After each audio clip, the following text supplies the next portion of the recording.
Yo, what's up, guys? I am Kev. I'm laying here in my hammock with Snowball, post DMT experience.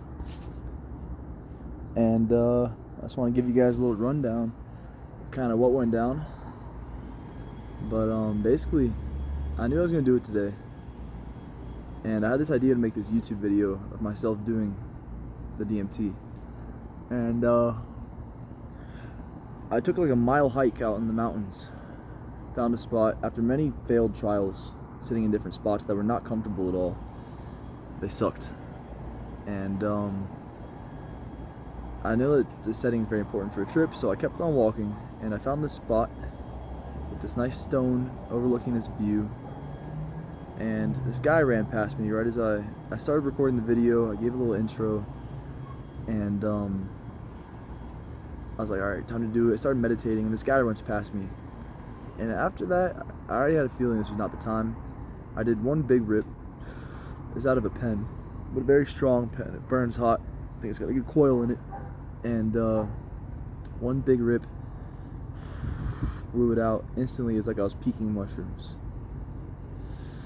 Another rip, blew it out. And I was like, oh my God. I was going for 4. 4 was the goal. I don't think I was gonna make 4.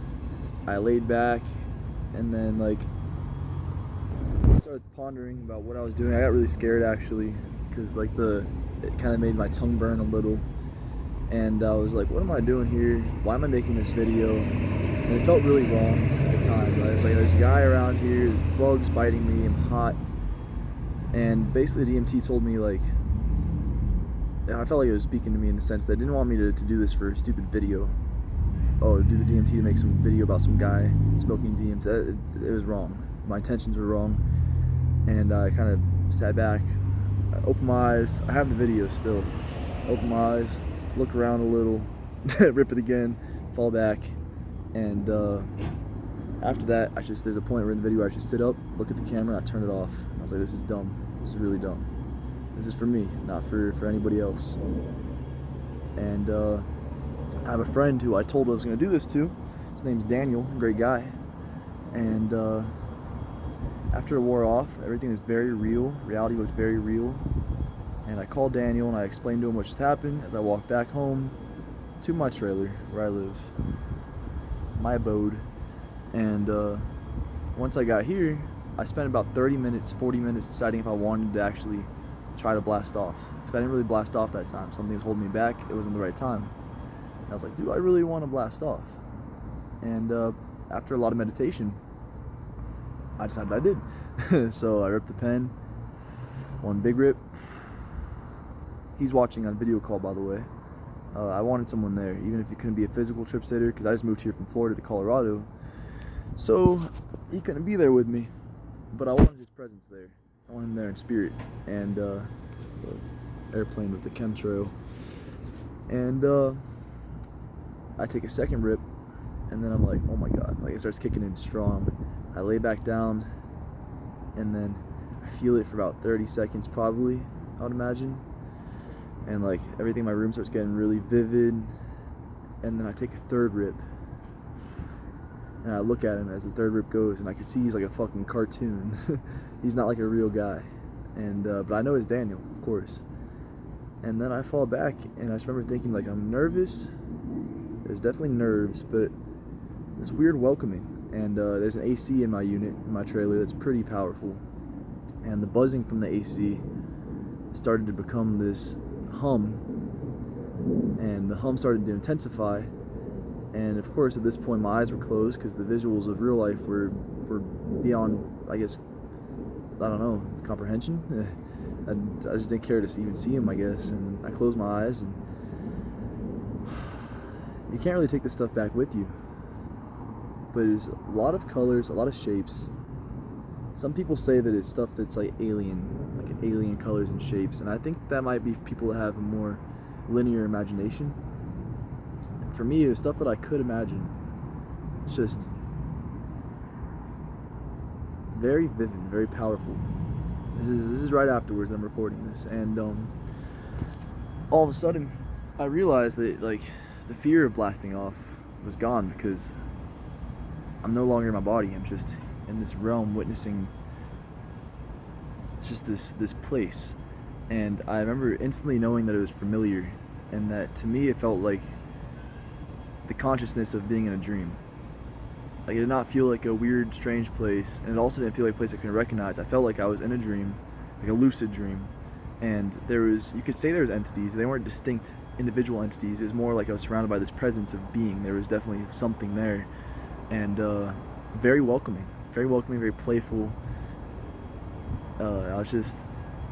I kept thinking about myself in the sense that, like, I knew I was lying there, so I don't know if you can consider it a full blastoff, but I knew that I was lying there.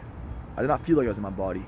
I could see my body laying there, and then I could also see Daniel in his realm 2,000 miles away watching me, and I just kept cracking up. It felt like this inside joke between me and the beings that were there, that Daniel's sitting there waiting to see what I'm like gonna do, because he's very curious about this experience, and then I'm all scared about blasting off, and I'm just laying there in this trailer with my puppy. But then, like, Kevin's laying there, Kev's there, Daniel's watching Kev, but I am up above it all, and I'm just sitting in this place of peace, really. And I remember thinking to myself, like, because I know that your brain releases DMT when you die, and some people theorize that, you know, it's a glimpse of death, and I don't know if I believe that. What I do know is that if it is, it's a place that I'm okay with being. It's a cool place, and it's just very loving. Like, you're not you, but everything that makes you you, all the things you've experienced that you treasure about life, those feelings are there. I wasn't really thinking in terms of memories. Like, I wasn't thinking like, oh, this and that. Like, when I'm tripping, sometimes I'll relive memories like on mushrooms. That wasn't like that. Just all the feelings that I enjoy from life were there. And then I kept going back to this thought of me being there. My dog kept poking me, and I could recognize that my body was feeling it, but I didn't feel it. And I remember thinking, like, wow, I love that creature. I love this little guy. He's a great guy. And I remember then thinking, Daniel's watching me. He's waiting. And I kept cracking up. And I remember thinking, I love Daniel. Daniel's a great guy. And it was a really nice experience. And then towards the end, I started seeing like this scary face, and it was like kind of like Terrifier, if you ever seen that movie. And I remember thinking to myself, like, you don't scare me at all, because you're just from my brain. I'm thinking of this face. Like, the entities, you can call them, that I encountered, they weren't made of like faces, like a human face, or even like a humanoid face or anything recognizable. They didn't really even have form. They were just presences, and they're playful. One of them fucking flicked me off, and then I started cracking up. It was as I'm sitting there, he's just like, I was like, what are you even doing? And this thing, I recognized that because towards the end, I created this face, and it was like supposed to be all scary. And then it kind of like made me think about fear, and it's like, fear is something that we create. And I was like, you're nothing to me. You know, those beings that were there, that felt way more real, they were kind and they were accepting.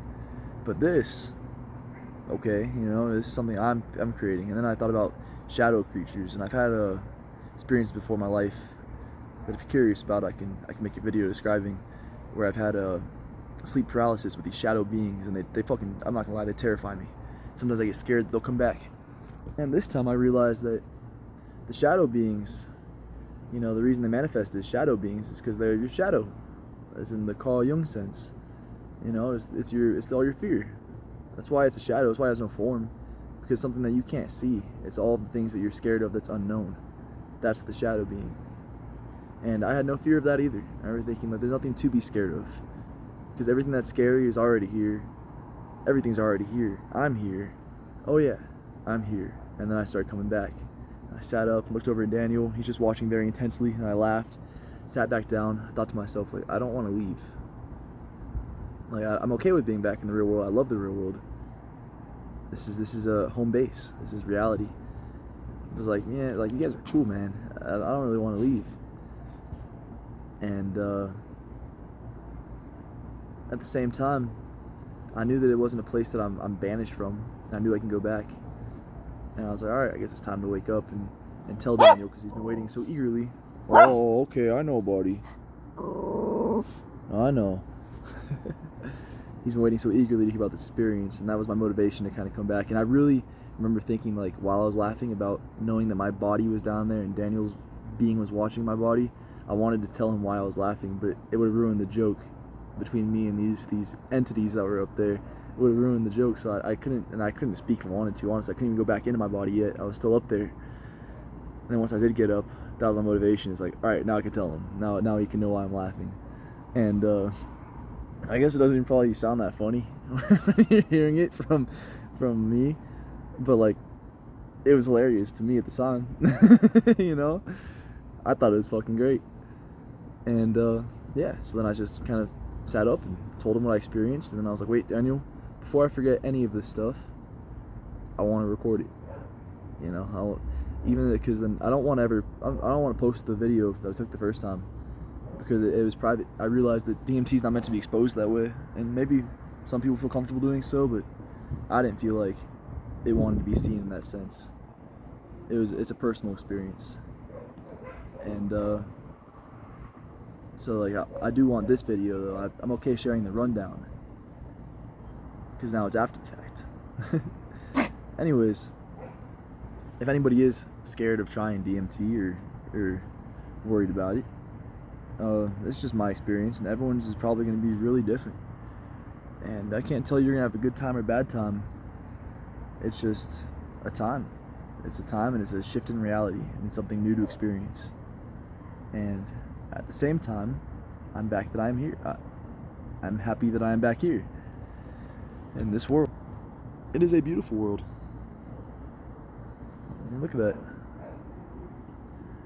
What is there not to be grateful for? Home base. I got my puppy, and I got this landscape, and and that really is the key to life, man. If you're ever depressed, and I get depressed, everyone gets depressed, gratitude and choosing to be content, that is the key to life. Contentment and gratitude and love. Not love like I love you, but a love in the sense of a universal love.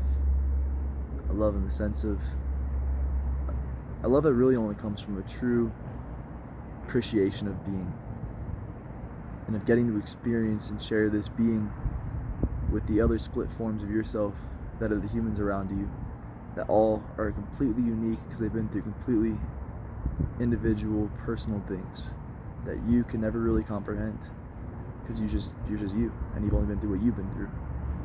And that's why psychedelics are nice sometimes, because they kind of put you in a place where you forget a little bit about what you've been through and can see from a bigger lens.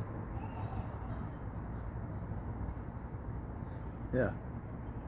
So that was my experience, and it was some cool shit. Peace, guys. I will talk to you later.